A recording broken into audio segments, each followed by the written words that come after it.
मुझे लगता है हम हमारे देश में ना अपने आप से ही झूठ बोल के खुश होते रहते हैं। एक हमको फेक सेंस ऑफ सेटिस्फैक्शन मिलता है। एंड जब हम नेशनलिज्म की बात करेंगे तो ये बात कहे बिना तो ये आर्गुमेंट पूरा ही नहीं होता कि we are obsessed with Pakistan. ये क्या हो रहा है देश में? क्या पागलपन हो रहा है हमारे देश में? हम मिक्स कर रहे हैं रिलीजन को, धर्म को मिलिट्री के साथ मिक्स कर रहे हैं। पूरी दुनिया हमारे बारे में पता है कैसे बात करती है? विश्व गुरु तो मुझे नहीं लगता कहती है, ठीक है ना? वो पता है बोलती है कि भाई जो इंडियंस हैं एंड जो इंडियन मीडिया है इन पर्टिकुलर फेक न्यूज फैक्ट्री बन चुका है। जब इस देश में नीरज चोपड़ा जैसी पर्सनैलिटी को, जो देश के लिए जैवलिन में जो कभी हुआ भी नहीं था गोल्ड लेके आता है, उसकी मां के खिलाफ, उसकी मदर के खिलाफ लोग बोल सकते हैं। जिंगोइज्म का भूत इतना ज्यादा सवार हो चुका है, ये अल्ट्रा नेशनलिज्म का भूत इतना ज्यादा सवार हो चुका है हमारे ऊपर, तो ये जो हेट्रेड है ना, ये जो नफरत है, ये आपको भी कंज्यूम कर जाएगी, आपको भी खा जाएगी। हमारे देश में भी ना गलती एक्चुअली हमारी है, आपकी है, मेरी है, हमारी है कि हम कुछ भी जो आ जाता है ना उसको ऊपर सरा सरा सा पढ़ लेते हैं, ऊपर थोड़ा थोड़ा पढ़ लिया और हमें लगा हाँ, एक तो हम सबकी बात मान लेंगे तो उससे जो मिस इन्फॉर्मेशन स्प्रेडर्स होते हैं इनको बहुत बड़ा बूस्ट मिल जाता है। और दूसरी बात ये है कि हमारे अंदर भी इतनी हेट्रेड है कि हमको ये सब चीजें एक्सेप्ट करना ना बड़ा आसान हो जाता है। तो ये लोग ना जो आपके अंदर इमोशंस हैं उसी के साथ प्ले कर रहे हैं। अगर आप ये जाके पढ़ लो ये रिपोर्ट, इसमें ऐसा कुछ भी नहीं लिखा गया है, कुछ भी नहीं, क्योंकि मैंने जब जाके देखी ये पर्टिकुलर लिंक, उसमें ऐसा कुछ लिखा ही नहीं है। तो भाई मेरे ओपिनियन में इस आदमी ने अपना पूरा करियर जो है वो झूठ बोल बोल कर और हेट्रेड स्प्रेड करके, मतलब नफरत फैला फैला के ही बनाए। इनके व्यूज देख लो कितने ज्यादा आ जाते हैं, ठीक है, यही सेम चीज करके, क्योंकि आपने अलाउ किया ये सब। एंड हमारे देश में तो पॉसिबल भी है ये सब करना, क्योंकि इतने सारे लोग हैं जो बस वेट कर रहे हैं कि भाई आओ हमारे अंदर जो नफरत है उसको जगाओ और हमें ब्रेन वॉश करो। हमारी जो सोसाइटी भी है ना आज के डेट में वो ऐसे बन गई है, a society in my opinion which loves to hate. नफरत करना हमें बहुत अच्छा लगता है एंड नफरत फैलाना भी, क्योंकि सबसे आसान काम ही है, पीस फैलाना आसान काम नहीं है। हम ऐसी सोसाइटी बन गए हैं जिसको गाली देना अच्छा लगता है, किसी को गाली देंगे तो हमें अच्छा मजा आता है। एंड देख लो किस टाइप के मैसेजेस ये देते हैं, ठीक है, अब्यूज करते हैं एकदम आके। एंड इनकी जो ऑडियंस है उनको भी ये सब अच्छा लगता है कि वाह यार, मतलब मैं ऐसे लोगों को जानता हूं जो ये समझते हैं कि ये आदमी बकवास कर रहा है पर उनको अच्छा लगता है जिस तरीके से ये गालियां दे रहा है। हो सकता है ये एक बड़ी ऑडियंस हो, पर अगर आप इतने समझदार हो कि आप समझते हो कि ये आदमी आपको ब्रेन वॉश कर रहा है तो चलो अच्छी बात है। पर बहुत सारे लोगों को लगता है एक्चुअली इन्फॉर्मेशन देते हैं और ये चीयर ऑन करते हैं, ये बदतमीजी पे बदतमीजी करे जाए आदमी, लोग चीयर ऑन करते हैं। एंड ऐसे अच्छा एक मिनट, कराची कराची का है यहाँ पे? हाँ, ये। कराची बलोचिस्तान का है ना? हाँ। Let us give Karachi to Balochistan. May Balochistan be free, Balochistan जिंदाबाद। बढ़ गया। देखो पूरा ये कथा देखो, बहुत ही बढ़िया, एक्सीलेंट। दिल के टुकड़े मैदान में कुछ यहाँ गिरे कुछ वहाँ गिरे। हाँ, अब ये देखो मैं एक और चीज करना चाहता हूँ, with your permission, don't mind, ठीक है, बुरा कोई नहीं मानेगा प्लीज, है ना? और खासतौर से हमारी पार्टी के साथ देखो मोहब्बत पूरी है, देखो ठीक है, लेकिन तो भैया वेल डन यहाँ पे गौरव आर्या को। ऐसे इंसान को तो मेजर कहने में भी शर्म आती है। तो आज का एपिसोड इस चीज के बारे में है कि कैसे हमारे देश में कितने सारे लोग नेशनलिज्म के नाम पर हेट्रेड फैला रहे हैं, नफरत फैला रहे हैं और वही नफरत फैला के अपनी दुकान चला रहे हैं, अपनी लाइफ चला रहे हैं। एंड गौरव आर्या एकदम क्लासिक एग्जांपल है उस चीज का। एंड हमारे देश में इतनी ज्यादा नफरत फैल चुकी है कि क्या बताओ। सबसे पहले तो मैं इनसे पूछना चाहूंगा, अगर वो लोग इंडिया फ्लैग लेके वहां पे कोई भी क्रिएटर या कोई भी इंसान इस टाइप की हरकतें करता है तो आपको कैसा लगेगा? ठीक है, क्योंकि आपसे वो चीज सही नहीं जाएगी तो आप दूसरे पर क्यों करते हो? और जो आपने नफरत की दुकान खोली हुई है उसको एक्सपोज करेंगे हम आज। गौरव आर्या अकेले नहीं है, पर पहले इनके बारे में बात करते हैं कि कैसे इन्होंने अपना करियर ही झूठ फैला के, नफरत फैला के ही बनाया। मेजरली तो इनका यूएसपी है कि पाकिस्तान को गालियां देते हैं, ठीक है ना, और उस टाइप के एजेंडा को यूज करके अपने फॉलोअर्स बढ़ाते हैं। क्योंकि देखो सिंपल बात है, हमारे देश में भी पाकिस्तानी हेटर्स कोई कम नहीं है। तो जिन लोग का करियर ही नफरत फैलाने पर डिपेंडेंट हो और जिन लोग का करियर ही बना हो झूठ फैला फैला के, उनके बारे में क्या बताएं। तो इनका ये क्लेम था कि 1971 वॉर के बाद फील्ड मार्शल सैम मानेकशॉ की जो पेंशन थी वो रोक दी गई थी एंड उनकी जो पूरी पेंशन थी वो उनको डेथ बेड पे, यानी जब वो मरने वाले थे तभी मिली थी। दूसरा उनका क्लेम ये था कि जो आर्म्ड फोर्सेज हैं उनकी जो पेंशन थी वो स्लैश कर दी गई थी, यानी कम कर दी गई थी आफ्टर 1971। तो ये पूरा आर्टिकल है उसको डिबंक करते हुए। तो इनका एक और झूठ जो अर्ली डेज ऑफ करियर में इन्होंने बताया था, ठीक है, और इनकी जो नफरत है और जो लड़ाई करने की, ऑनलाइन लड़ाई करने की, क्योंकि अर्ली डेज ऑफ करियर में इनको अपना बहुत बूस्ट चाहिए था, तो ये जाके जो बाकी आर्मी वेटरन्स हैं उनके साथ भी लड़ाई कर लेते थे। और फेक न्यूज फैलाना तो इनका आम धंधा ही है। यहाँ पे बलूचिस्तान के बारे में कुछ बोल रहे थे, पर अब क्या बोलना, ऑपरेशन सिंदूर के बाद तो जो स्टैंडर्ड है हमारे देश में फेक न्यूज का वो इतना ज्यादा बढ़ गया है दैट ये ज्यादा कुछ तो उस पर एडअप नहीं करता। पर अब जो नेक्स्ट आने वाला है इसको देख के तो मैं एकदम हैरान था कि आदमी कैसे, मतलब आप कॉन्फिडेंस देखो झूठ बोलने का। तो ये ऑलमोस्ट 9 साल पुरानी बात है, काफी पुरानी बात है ये। इन्होंने अपना फेसबुक पे एक पोस्ट डाला, ठीक है, और उसको कहते हैं द फिफ्थ कॉलम, और बताते हैं कि जो पाकिस्तानी पार्लियामेंट है यानी कि सेनेट, उन्होंने पब्लिश की एक रिपोर्ट जिसका टाइटल है policy guidelines in view of the latest situation developing between India and Pakistan. उनका कहना है कि जो रिपोर्ट थी यूनानिमसली एक्सेप्ट हुई। ये बता रहे हैं कि इस रिपोर्ट में लिखा गया है कि पाकिस्तान एक्सप्लॉइट करेगा fault lines with in India. And ये फॉल्ट लाइंस क्या है? तो कह रहे हैं कि पाकिस्तान विल फर्दर वाइडन, जो भी कॉन्फ्लिक्ट है हिंदू मुस्लिम के बीच में उसको इंकरेज किया जाएगा पाकिस्तान के द्वारा बिटवीन द टू कम्युनिटीज। फिर वो कह रहे हैं कि जो नक्सलाइट्स हैं उनको हम आर्म करेंगे एंड खालिस्तान मूवमेंट को फिर से चालू करेंगे। इन्होंने ये भी तक बोला आगे कि जो कावेरी का वाटर डिस्प्यूट है उसको भी बढ़ाएंगे, जो दलित का इशू है उसको भी एक्सप्लॉइट करेंगे।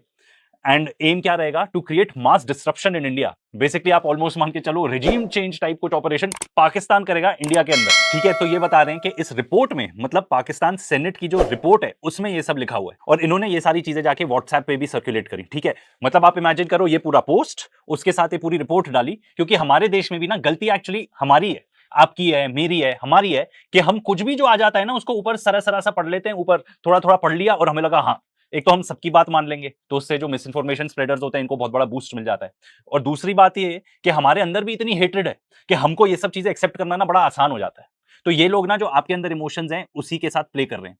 अगर आप ये जाके पढ़ लो ये रिपोर्ट, इसमें ऐसा कुछ भी नहीं लिखा गया है, कुछ भी नहीं, क्योंकि मैंने जब जाके देखी ये पर्टिकुलर लिंक, उसमें ऐसा कुछ लिखा ही नहीं है। तो भाई मेरे ओपिनियन में इस आदमी ने अपना पूरा करियर जो है वो झूठ बोल बोल कर और हेट्रेड स्प्रेड करके, मतलब नफरत फैला फैला के ही बनाए। इनके व्यूज देख लो कितने ज्यादा आ जाते हैं, ठीक है, यही सेम चीज करके, क्योंकि आपने अलाउ किया ये सब। एंड हमारे देश में तो पॉसिबल भी है ये सब करना, क्योंकि इतने सारे लोग हैं जो बस वेट कर रहे हैं कि भाई आओ हमारे अंदर जो नफरत है उसको जगाओ और हमें ब्रेन वॉश करो। हमारी जो सोसाइटी भी है ना आज के डेट में वो ऐसे बन गई है, a society in my opinion which loves to hate.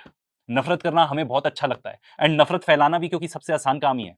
Piece फैलाना आसान काम नहीं है। हम ऐसी सोसाइटी बन गए हैं जिसको गाली देना अच्छा लगता है, किसी को गाली देंगे तो हमें अच्छा मजा आता है। एंड देख लो किस टाइप के मैसेजेस ये देते हैं, ठीक है, अब्यूज करते हैं एकदम आके। एंड इनकी जो ऑडियंस है उनको भी ये सब अच्छा लगता है कि वाह यार, मतलब मैं ऐसे लोगों को जानता हूं जो ये समझते हैं कि ये आदमी बकवास कर रहा है, पर उनको अच्छा लगता है जिस तरीके से ये गालियां दे रहा है। हो सकता है ये एक बड़ी ऑडियंस हो, पर अगर आप इतने समझदार हो कि आप समझते हो कि ये आदमी आपको ब्रेन वॉश कर रहा है तो चलो अच्छी बात है, पर बहुत सारे लोगों को लगता है ये एक्चुअल इन्फॉर्मेशन देते हैं और ये चीयर ऑन करते हैं। ये बदतमीजी पे बदतमीजी करे जाए आदमी, लोग चीयर ऑन करते हैं। एंड ऐसा हमारी पॉपुलेशन इतनी ज्यादा है तो सिर्फ एक आध कैरेक्टर तो है नहीं, ऐसा ऐसे मल्टीपल कैरेक्टर्स हैं। ये जो इंसान है, ठीक है, ये इंसान आता है हमारे one of the biggest news channels में, एनडीटीवी में आते हैं ये, एंड मेन स्ट्रीम मीडिया में एंकर हैं। इससे पहले भी और न्यूज चैनल्स में बात कर चुके हैं। इस टाइप के वीडियोस बनाते हैं ये, क्योंकि हेट स्प्रेड करने से व्यूज आते हैं, पर उसकी वजह से इनको ये नहीं समझ में आता कि हमारी जो सोसाइटी है वो कितनी खरदिमाग होते जा रही है। मुझको समझ में नहीं आया, वो कह रहे थे यहाँ बच्चे फटते हैं, यहाँ बच्चे पढ़ते हैं। पढ़ते हैं बोल रहा था, बट फटते हैं बोला, गलत नहीं बोला उसने। ये इतनी घटिया बात है ना जो यहाँ पे हुई। मतलब मैंने कुछ क्लिप्स देखे हुए हैं हिब्रू में जो बात करते हैं ना इजरायलीज अपने चैनल पे, उसमें और इसमें ज्यादा फर्क ही नहीं नजर आ रहा। एंड पूरी दुनिया नफरत करती है इजराइल से उस चीजों के लिए जो वो करते हैं। एंड हमारे यहाँ पे भी बच्चों के मरने की बात हो रही है, मतलब बम फट रहा है, बच्चे मर रहे हैं और उसका मजाक उड़ाया जा रहा है। ये नेशनल टीवी पे है हमारे, ठीक है। और 2 गेस्ट कौन है उस पर भी कोई सरप्राइज तो होने की बात नहीं है। एक तो ये गौरव आर्या ही है और जो दूसरे हैं वो है retired air vice marshal of the Indian air force. कितनी बड़ी पोजीशन होती है ये, और आके आप इस टाइप की बात करते हो नेशनल टेलीविजन पर। मतलब मुझे नहीं लगता कोई भी हमें सीरियसली लेता होगा, हमारे न्यूज को तो कोई वैसे भी सीरियसली नहीं लेता, पर अब ये सब टाइप की चीजें देखते होंगे नेशनल टीवी पे, लोग ये सोचते होंगे कि जैसे इजराइल में जेनोसाइड नॉर्मलाइज्ड है ना, उनको अच्छा लगता है जेनोसाइड। हो सकता है लोग ये सोचते हो कि मे भी इंडिया में ही ऐसा ही है, क्योंकि इस टाइप की चीजें आपको पता है इजराइल में दिखाई देंगी। नेशनल टीवी पे ऐसे मजाक हो रहा है बच्चों के मरने के बारे में, जो कि एक जेनोसाइडल स्टेट है। तो हम क्या उसी टाइप की हरकतें कर रहे हैं जैसे इजराइल कर रहा है? एक बार नेवी बीच में आके कराची पोर्ट पे आग लगा दे, मजा आ जाएगा। एक बार नेवी वाले आप भी जरा अपना इसमें हिस्सा डालो। ये वाला वीडियो तो इतना ज्यादा क्या बोलते हैं वायरल हो चुका है, क्योंकि ये इंसान जो है नाच नाच के बता रहा है भाई कराची में क्या है। कराची में लोग हैं ना, कुछ लोग हैं जो अपनी लाइफ जीना चाहते हैं, एंड आप उन लोग को मारना चाहते हो, मार के ऑर्डिनरी सिविलियंस को, ठीक है, खुशी मनाना चाहते हो, नाच रहे हो। मतलब आप क्या बताना चाह रहे हो ये कि इंडिया में डेथ एंड डिस्ट्रक्शन को सेलिब्रेट किया जाता है? ऑर्डिनरी लोग, सिविलियंस जो भी कराची में रहते होंगे, उनके मरने पर आप जश्न मना रहे हैं, ठीक है, नाच नाच के बता रहे हैं। इसका मतलब हमारी सोसाइटी ना एकदम खड्डे में गिर चुकी है, खड्डे में। एंड ये जो जिंगोइज्म है ना इस टाइप का, ये सिर्फ टीवी स्क्रीन तक रिस्ट्रिक्टेड नहीं है। मैं आपको चैलेंज करके बताता हूं, आप खुद ही बताओ, आपके घरों में जब पहलगाम हुआ था, किस किस के घरों में लोगों ने बोला था, ऑर्डिनरी सिटीजंस हमारे जैसे, आपके जैसे, मेरे, अरे फोड़ के सबको खत्म कर देना चाहिए। ऐसी चीजें इतनी आम बन गई हैं हमारे देश में कि क्या बोल। एंड ऐसी टाइप की चीजें सैडली आपको गाजा के बारे में भी सुनने को मिलती है हमारे देश में। अरे मुसलमान मर रहे हैं, तुम्हें क्या फर्क पड़ता है? कोई रिगार्ड ही नहीं रह गया ह्यूमैनिटी का या ह्यूमन लाइफ का हमारे देश में व्हाटसोएवर। ये जो जिंग्विस्टिक क्लाउन्स है ना जो टीवी पे आते हैं, ये इन्हीं की देन है कि हमारी सोसाइटी इतने खड्डे में गिर चुकी है।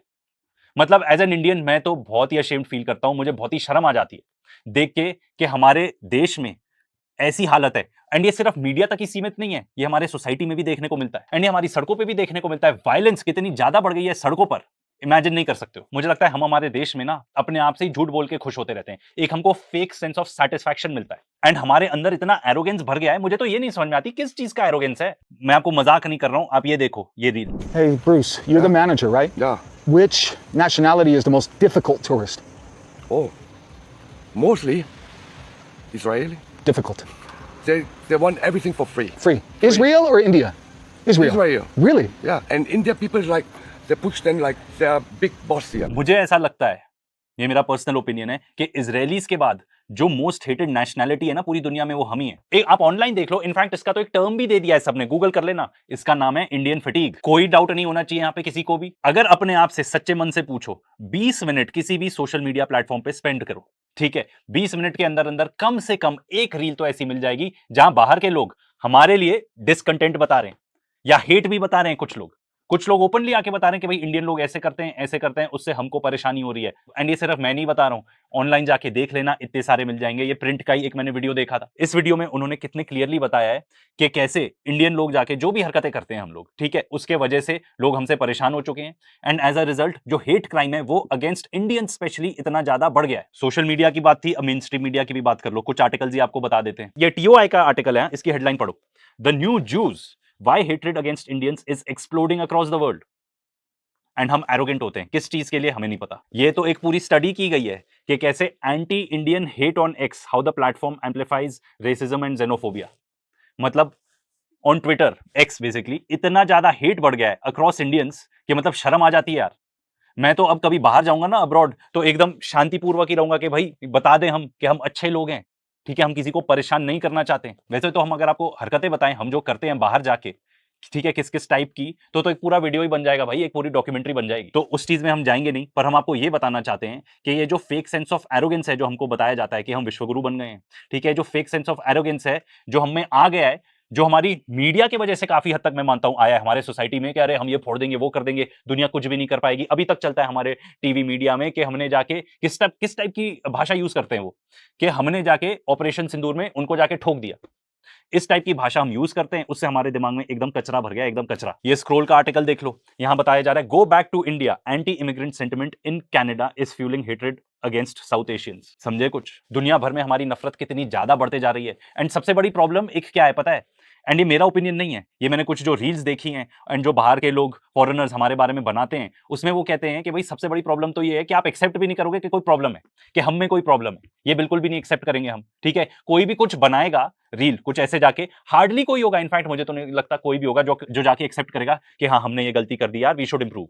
बिल्कुल भी नहीं, जाके उसको माँ बहन की गालियां दे देंगे हम। रेगुलरली कितने सारे हेट क्राइम्स हमारे अगेंस्ट हो रहे हैं। तो भाई ये टॉमी रॉबिन्सन ने जो ऑर्गेनाइज की थी यूनाइट द किंगडम मार्च, ठीक है, हमारे इंडिया में लोग खुश हो रहे हैं, क्यों? क्योंकि वो मुसलमानों को टारगेट कर रहे हैं। भाई साहब जब टारगेट करने पे आएंगे ना, असली में कुछ नहीं देखेंगे हिंदू मुस्लिम, ये देखेंगे ब्राउन स्किन्ड होना, ये देखेंगे। और हम सेलिब्रेट कर रहे हैं कि अरे उसने मुसलमानों को ऐसे बोल दिया, हम हिंदू तो बड़े अच्छे हैं। भाई साहब जो लोग बाहर रहते हैं ना, उनसे पूछ लेना हालत क्या है।